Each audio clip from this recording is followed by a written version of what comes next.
മൂന്നാറിൽ സ്കൂൾ വിദ്യാർത്ഥിനികളെ പീഡിപ്പിച്ച പ്രതികൾ പിടിയിൽ. തമിഴ്നാട് ദിണ്ടിഗൽ സ്വദേശി സുരേഷ് ഒപ്പമുണ്ടായിരുന്ന 17-കാരൻ എന്നിവരാണ് അറസ്റ്റിലായത്. സാമൂഹ്യ മാധ്യമങ്ങൾ വഴി പരിചയപ്പെട്ട യുവാക്കളാണ് വിദ്യാർത്ഥിനികളെ ലോഡ്ജിലെത്തിച്ച് 2 ദിവസം പീഡിപ്പിച്ചത്.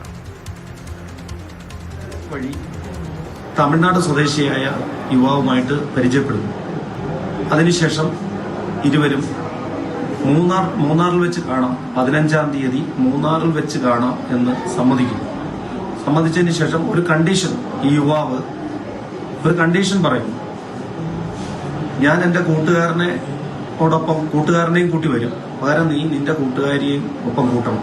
മൂന്നാർ ടൗണിലേക്ക് വരികയും പരസ്പരം കാണുകയും ഇവര് തൊട്ട് അടുത്തുള്ള റിസോർട്ടിൽ റൂം എടുക്കുകയും അവിടെ താമസിക്കുകയും അങ്ങനെ ഈ കുട്ടികൾ സെക്സ്വൽ എക്സ്പ്ലോയിറ്റേഷന് വിധേയമാവുകയും ചെയ്തിട്ടുള്ളതാണ്.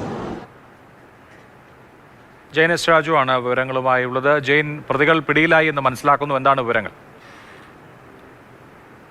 രീതിയാണ് ഈ കേസിന് ആസ്പദമായ സംഭവം നടക്കുന്നത്.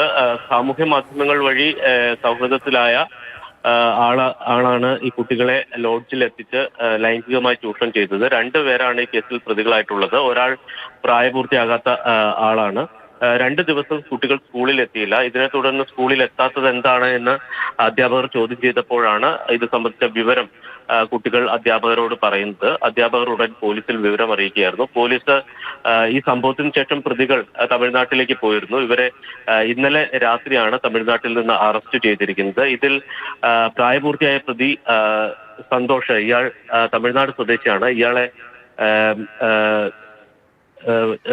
കോടതിയിൽ ഹാജരാക്കി റിമാൻഡ് ചെയ്യുന്ന നടപടികൾ ആരംഭിച്ചിട്ടുണ്ട്. അതോടൊപ്പം തന്നെ പ്രായപൂർത്തിയാകാത്ത പ്രതിയെ ജുവനൈൽ ജസ്റ്റിസ് ബോർഡിന് മുന്നിൽ ഹാജരാക്കും. 2 പേർക്കെതിരെയും പോക്സോ വകുപ്പ് പ്രകാരമുള്ള നടപടികളാണ് ആരംഭിച്ചിരിക്കുന്നത്.